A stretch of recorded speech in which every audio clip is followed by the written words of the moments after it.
Hello everyone. Today we are going to see the topic of ROSTOW'S stages of economic growth. Basically, development refers to the improvement of a nation with economic growth, achieved industrialization and high living standards for the population. So this idea of development is typically based on Western ideals and Westernization. The development theories help to explain why countries may have these different levels of development and how a country could develop further. There are plenty of different development theories out there, such as modernization theory, dependence theory, world system theory, and globalization. Why we are going to see the ROSTOW'S model?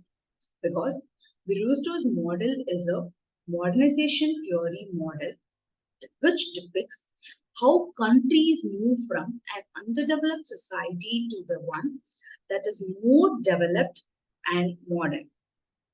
So, modernization theory appeared in the middle of the 20th century as the theory improved economic development in underdeveloped countries.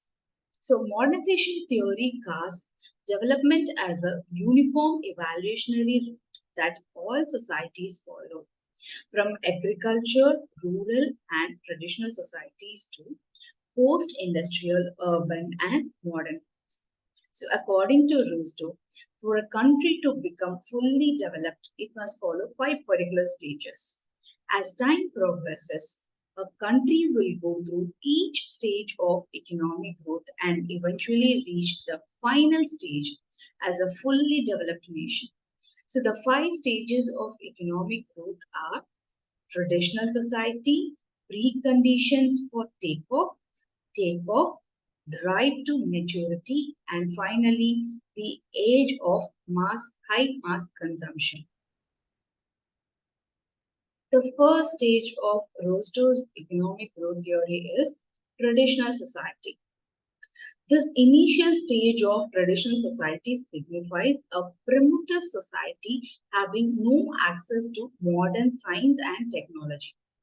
In other words, it is a society based on primitive technology and primitive attitude towards the physical world. Thus, Rostow defines a traditional society as one whose structure is developed within the limited production function based on pre-Newtonian sciences and technology and as pre-Newtonian attitudes towards the physical world. However, Rostow does not view this traditional society as being completely static. In this stage of society, output could be increasing through the expansion of land area under cultivation or through the discovery and spread of new crop.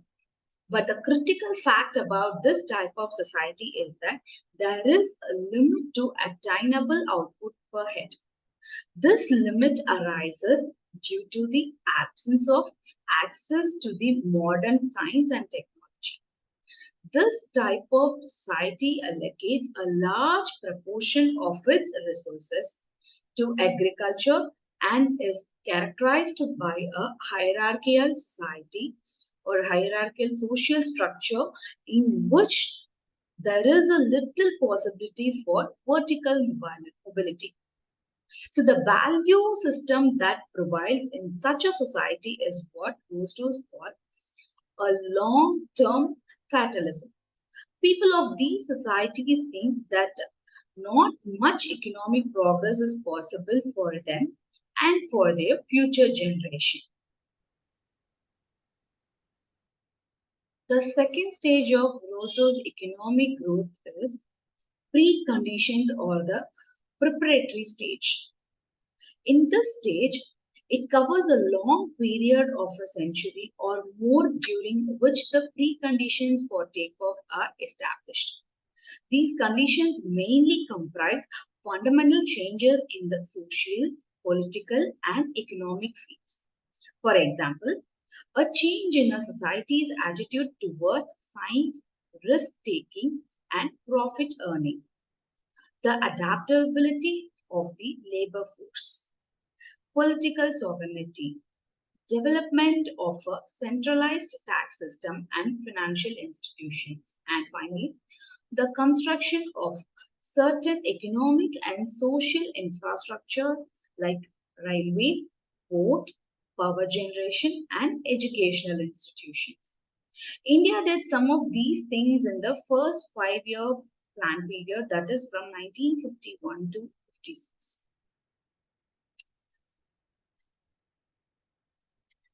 It is evident from the previous slide that in this second stage of growth, foundation for economic transformations are laid.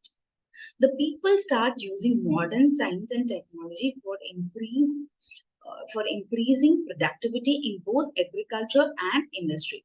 Further, there is a change in the attitude of the people who starts viewing the world where there are possibilities of future growth.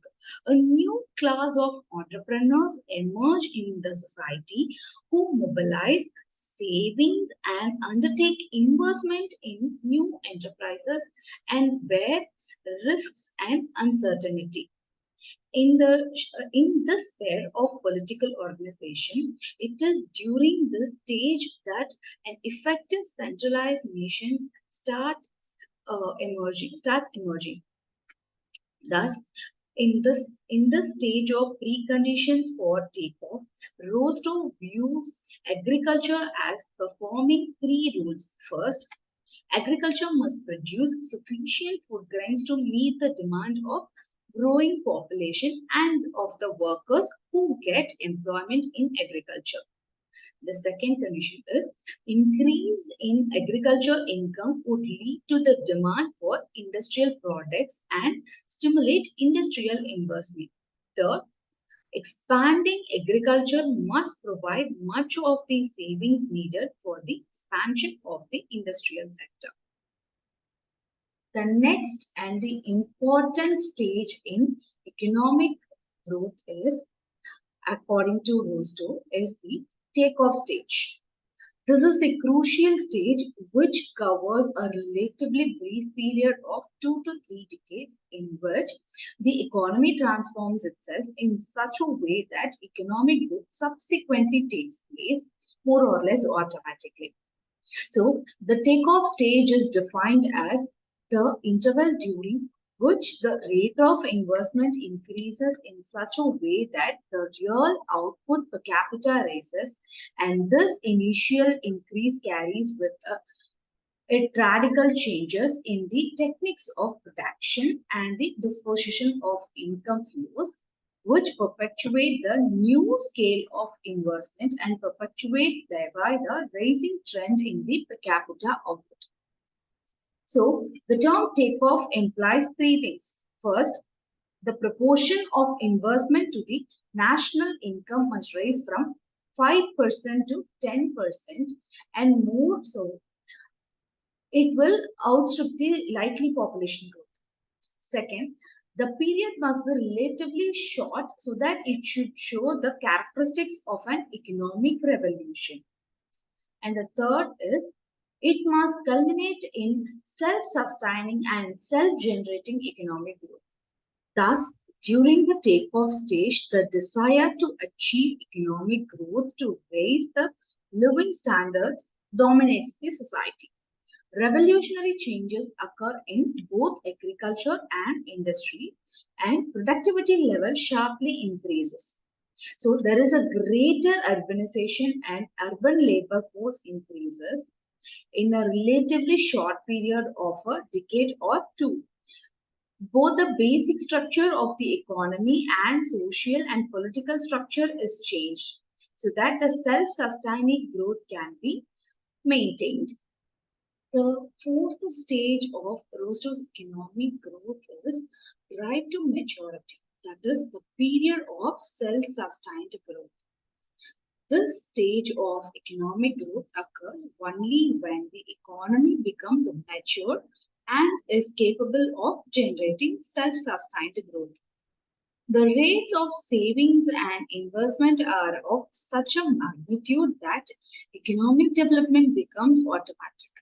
Overall capital per head increases as the economy matures. The structure of the economy changes increasingly. The initial key industries which sparked the takeoff rate as diminishing returns set in. But the average rate of growth is maintained by a succession of new rapidly growing sectors with a new set of leading sectors.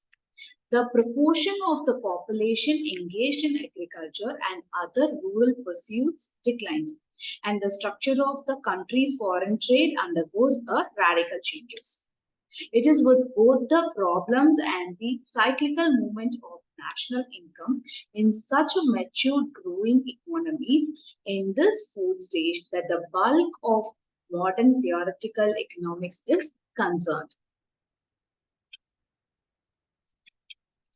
The next and the final stage is the stage of mass consumption. That is, in this stage of development, the per capita income of country rises to such a high level that a consumption basket of people increases beyond food, clothing, and shelter to articles of comforts and luxuries on mass scale. Further, with the progressive industrialization and urbanization of the economy, values of people change in favor of more consumption of luxuries and high styles of living. So the new types of industries producing durable consumer goods come into existence which satisfy the wants for more consumption. These new industries producing durable consumer goods become the new leading sectors of economic growth.